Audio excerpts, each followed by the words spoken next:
Le leadership des femmes et leur participation à la vie politique sont parfois menacées au Sénégal. Elles sont sous-représentées dans les instances électives et non électives.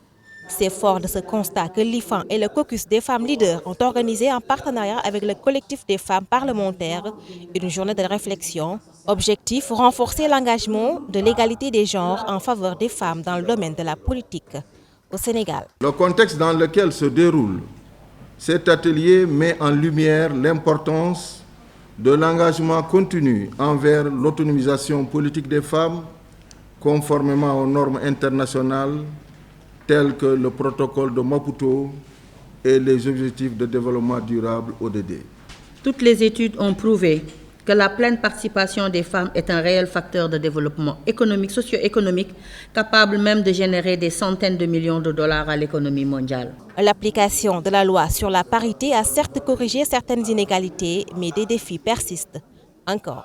Les défis premiers, c'est qu'on ait autant de ministres d'hommes que de femmes, autant de députés hommes que de femmes, autant de maires hommes que de femmes.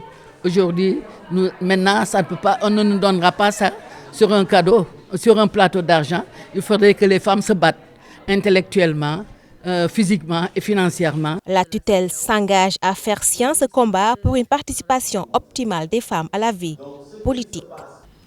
Je m'engage à ne ménager aucun effort pour que les conclusions de l'évaluation à mi-parcours de la stratégie nationale pour l'équité et l'égalité de genre, SNEG 2, fassent l'objet de partage avec tous les acteurs et actrices engagés dans ce noble chantier.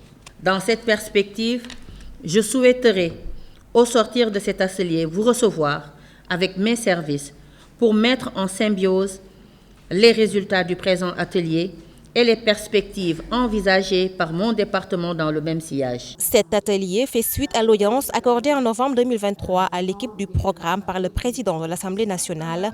Le caucus s'inscrit ainsi dans une logique continue d'engager un dialogue constructif avec les institutions, les acteurs autour de la participation politique des femmes.